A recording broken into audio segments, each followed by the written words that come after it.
Hi, I do apologize for the interruption, but perhaps that was the right time actually to have the second video, which is the continuation of the first, because this is where it kind of becomes different in a sense that it turns over to the dark kind of. It becomes what our mistakes are.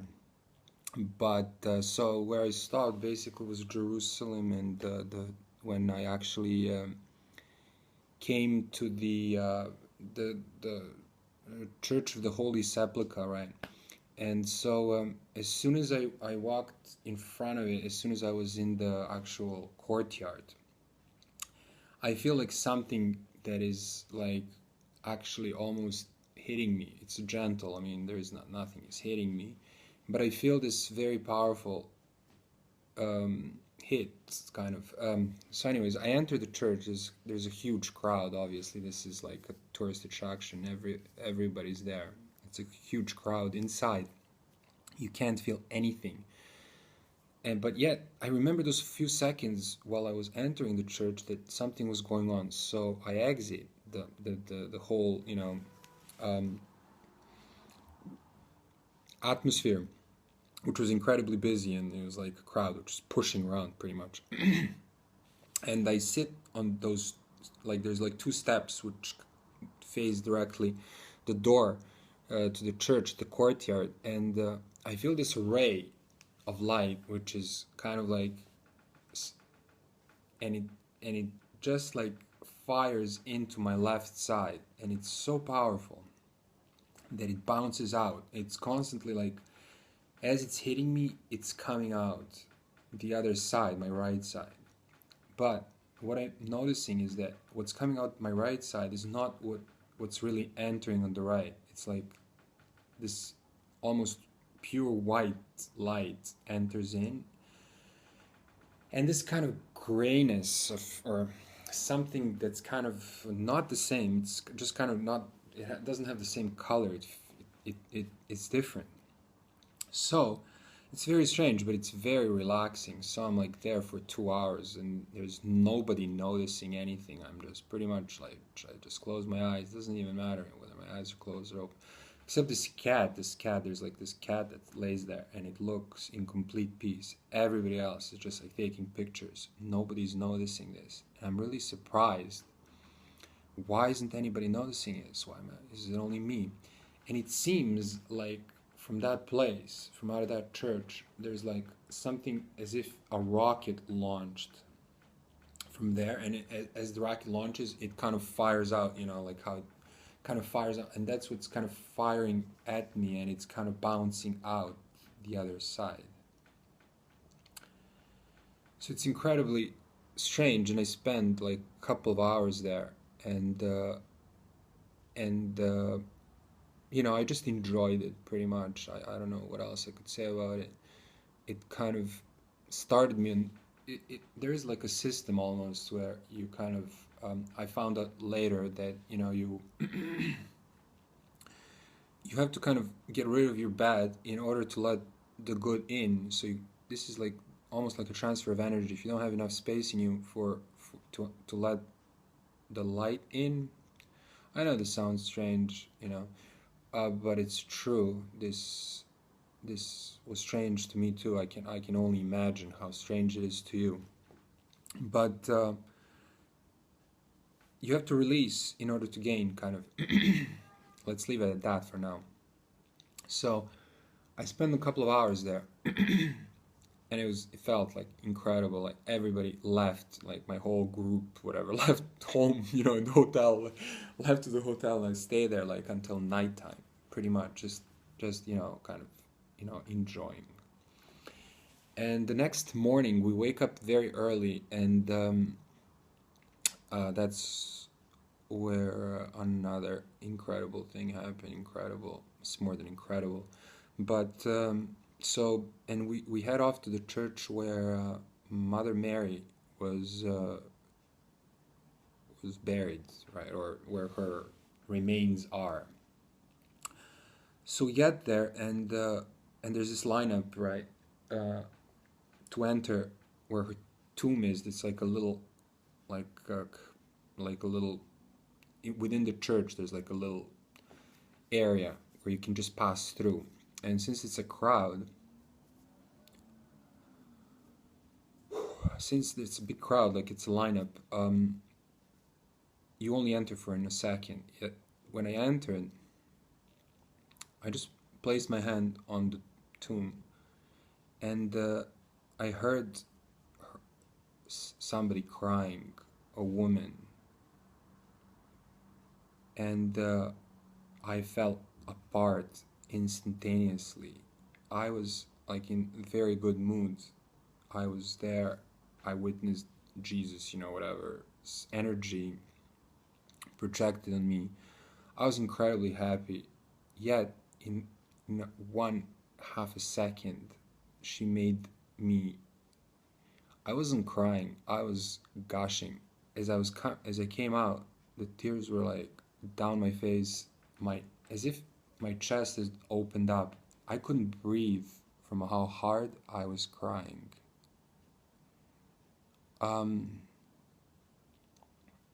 So I sat there for like 15 minutes. I couldn't even move. I just had to, like, I kind of ran and found a chair to sit down because I thought I was gonna I don't know what I thought was gonna happen. Nothing happened. I didn't faint or anything, but I just couldn't stop crying for 15 minutes. This, needless to say, was incredible. I wrote songs. I mean, this website that I have, which has been dealing with this, you can take a look at these free examples. They're everywhere, and me trying to explain why. But obviously, like, I guess this was like some kind of recording of her. Probably this is what from when when she lost her son, and so, like, almost as if through her I could actually feel what he was like. For her, this was an enormous loss. I never had this kind of. I never had anybody, a son die of anybody, so that I can compare this to anything. So I was struck down, but I don't know how to explain it. I've tried to explain it. I'm not gonna try now. I said I wasn't going to discuss this in details. I'm just gonna kind of give you the point form here because there's so many things that happen still. So I'm gonna move on. So the last day, pretty much, I'm surprised that people like just I was writing about how these Arabs and Jews there and everybody's like in such conflict, and these holy places are there right in front of their face, and this loss, this enormous loss of this woman is felt and there and present, ever present. And that this still goes on. This is something along the lines of what I was writing about on my last day. It's incredibly deep experience that, for me it's hard to even mention now without kind of, but I'm trying to kind of keep this all in perspective for you guys. So I'm just going to move on, okay? To see if this can be figured out in a different way, but there isn't much to figure out. Like, it's clear what it states. I mean, it's just a loss of life which was very precious to her, and it's not nothing too surprising, except that it was for me. So I leave Jerusalem, and when I come back, I pretty much can't, bear the TV. I can't listen to, anything, like nothing so I head to a monastery which is in Serbia. It's a monastery, Studenica. I just thought I'd go there. It's pretty popular there. It's in our country here. So so I go to Studenica, and I want to actually become a monk. That's what I told the guy, but I wanted to be there, spend some more time with this. There's lots of loose ends for me. still. So basically, I head off to the top of the hill where there's this Saint Sava, the pretty much the Orthodox Serbian Orthodox guy that actually started off the Serbian Orthodox Church was actually he was there. He had his own solitary kind of at the top of the hill, little house with a little church. So I go there just to sit around, contemplate. And I'm there like at noon, and I was there for like 6 hours. So I sat down and I started to feel pain in my body, particularly like in my right side. And actually, the whole story very much is connected. Like if you can see the connection, basically from what happened to me in Jerusalem, it basically kind of shows that my right side is kind of not as pure. But I don't know.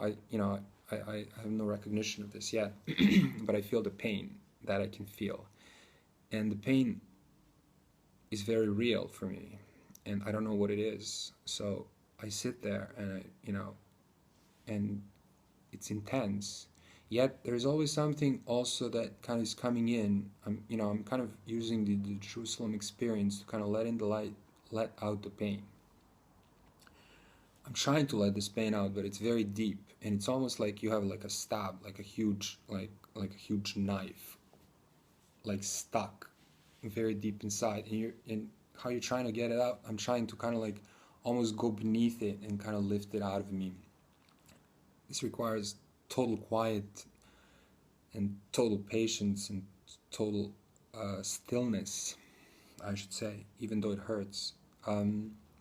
And I keep asking why. What is this? I don't know what this is. So I keep asking like, what is this? What is this? In my head, that's pretty much all that I'm saying for like hours while I'm there, and I'm trying to kind of dig out this kind of thing that's in me. It feels heavy. It feels different than this, and it hurts. So finally, after like hours, you feel that it came out. And then I hear the word indifference. It actually told me what my sin was. And I understand that it's true. I know that it's true. Even though, I try to help out, but, I don't really confront people in the sense, I let them think whatever they want. I thought that was the point, The point was to just let, people do whatever they do, freedom, whatever. Yeah, even though I feel sometimes that it's bad, I didn't really, try to correct anybody or in any way. That's just the type of guy I was, or that I became. So anyways, I understand why. It's the truth. I am indifferent. It's the truth, even though I didn't recognize it. So anyways, I feel relieved. It's great, right? I fall asleep. The next day, I walk into the church. I'm back in Studenica, in the main church, whatever, the valley kind of. And even before that, like when I actually came, the first thing, like as soon as you come in to Studenica, you feel like as soon as you walk through the gates into the courtyard, you feel like the courtyard is like in high definition. It's almost not the same. As soon as you walk out, the air becomes different. It's very hard to explain, but that's how it feels. As soon as you walk in, you feel like this clarity, you become clear, as if you can see better, as if you're like looking through your eyeglasses, like if you had like, let's say you have poor eyesight, and then you like put your glasses on. That's how it actually reflects on me. And as I looked into the distance, I saw two hills, and I felt like those two hills had to be moved.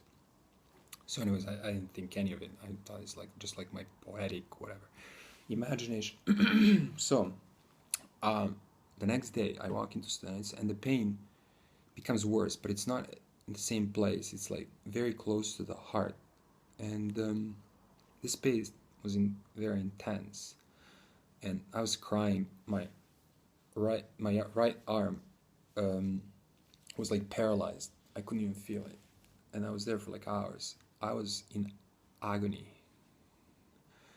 And yet I wanted to know so badly, like I couldn't leave this place until until I know what it is, until I get rid of this. I mean, this, there's no way that I can avoid this. So I'm standing there, and and it takes a day, and it takes the second day. Okay, so like it took a while for me, and it's like at the end of the first night, I was like completely paralyzed. I couldn't speak with anybody. Like there was people having dinners, whatever. I sat alone. As soon as I ate my dinner, I like escaped to my room. I didn't want anybody to see how much in pain I was. Except for this monk, he actually told me that everybody here is. Yeah, he told me something like exactly like as if he felt what I was feeling. But okay, that's not too important. But yeah, he said that everybody's in pain here. He did say that, something like that. Anyways, I mean, the next day I was just, I was just determined, or I was set on finding out what this is. So I'm there. I'm quiet. I'm still. You don't say anything really because it just kind of prolongs the experience. So you're just hoping that something, and you pray, you say, hey, please God, tell me what this is. And finally it kind of comes out as if it's lifted from you. And this time the word comes out, aggression. So, and I'm like, aggression, I'm not aggressive. And then I remember that I was, a couple of years back, I had this real argument with this really crazy guy. I don't want to get into it, doesn't matter. And we made up, like, yeah, we kind of got into a little, and I did hit him once, just a little. It wasn't much. Yet the punishment was incredible. So, but so I don't even want to imagine what happens to people who actually,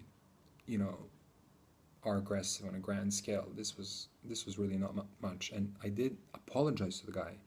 But what happened is that we did like amends. We did apologize to each other. Yet I didn't feel sorry. I actually did think he deserved it, and for this I suffered.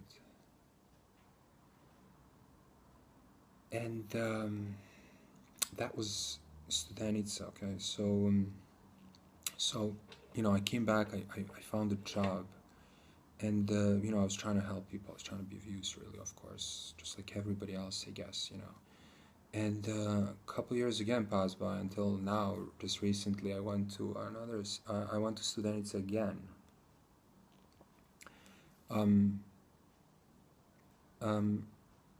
Just to see, how am I doing? And now this time, it was very much the same thing, and the pain was also very deep and very strong, and I was like paralyzed for 3 days. And I don't want to go through too many details, but it's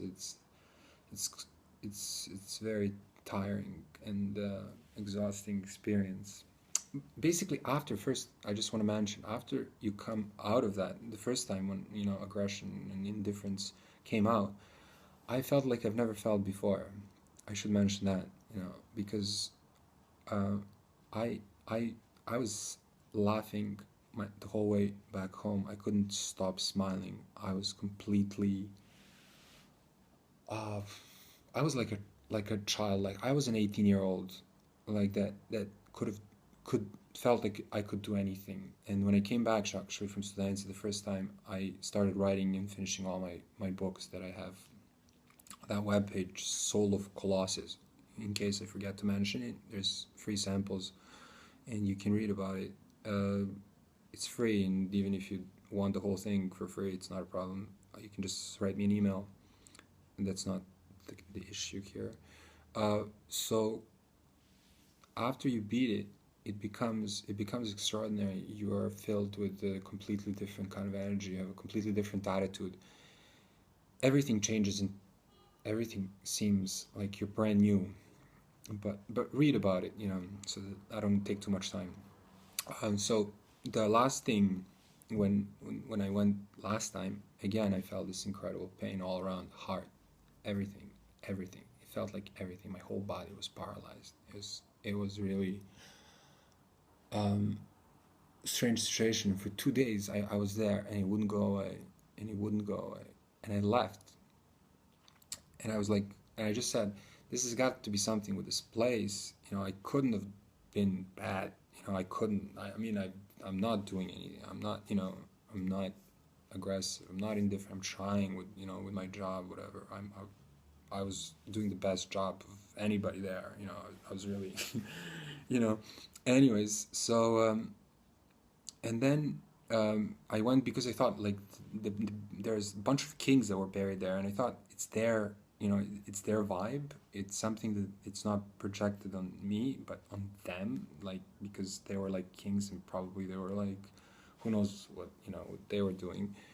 So I left, and then I came back home to Belgrade, and then I visited another monastery, and when I entered that one, the same thing happened the third day. It's just this excruciating pain, heart. I thought my heart's gonna stop. I couldn't breathe.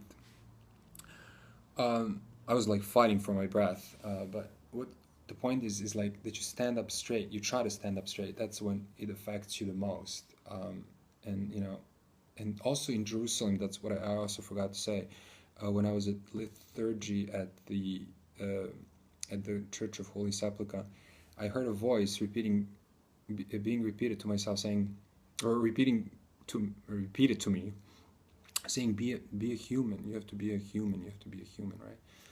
So I don't know why I connect that with being straight, but it's somehow true. You shouldn't lean. You shouldn't grab.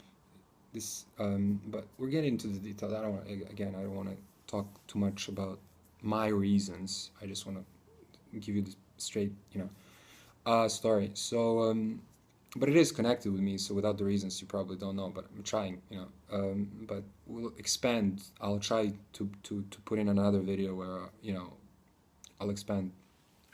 So, regardless, this is you're trying to stand up straight, and it leaves you like whenever you're ready, you kind of smile and you nod your head, and you're ready, and it starts to heal you, but you have to open up, right? So by standing straight and by not thinking, you're opening up, and it's like almost like surgeon procedure, where I can hear the voices saying like, "Are you ready?" And then it starts working on you, and it kind of heals you. It takes out what's wrong with you. And then after the third day at the second monastery, it just kind of takes out as soon as you scooch down. If you scooch down, if you can't handle it anymore, I mean, at least you can try this. If you can't handle it anymore, you just scooch down and it'll stop, right? But that doesn't mean you're done. And then finally, after 3 days, I could stand up straight in a monastery, which I thought was really easy, yet it's not. Finally, when it left me, it said, "You're not helping. You need to help the people that require help." So it's not just anybody. And another thing was that I shouldn't listen to what other people say and do, and this is like I do. This is all true. I am affected by other people, and other people get me off my track. And this was all true. Also, the first time when I came, I'm forgetting. There's like just too many things. But again, please look at the book. It's free if you're interested in this. When I was coming back from Studentsy the first time, I stopped over at another monastery, which is Życia. Doesn't matter what the names are. And there I asked actually whether my lessons are done, whether that's it, and it said no, it has just begun, so you're just beginning. But again, the relief after every of these, it's very dramatic and it's hard, but the relief afterwards is something I can't explain. So I'm not gonna even explain, because it's pure bliss. You're it's completely ecstatic. You can do anything. You don't feel like sleeping. It's amazing. It's amazing. So the last thing was that we should take care of people that really require help, and that's where I am.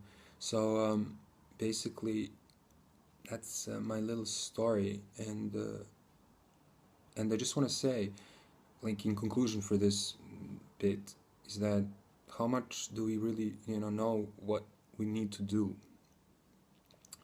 I never knew this, I mean, you throw in a quarter to a, guy who may need it. You never even know if he needs it. You don't even know who needs it. It's so difficult, but this is the purpose. The purpose of our existence is actually to avoid,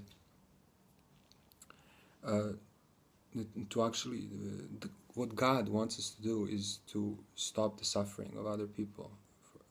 If you are acting on His behalf, you have to worry about everybody, and and you have to stop the. You have to kind of, yeah. You have to make sure that nobody around you that's alive suffers. Nobody that can feel suffering suffers. So I think I've said enough for today. So yeah, I thought you found it interesting, and I'll try to be in touch.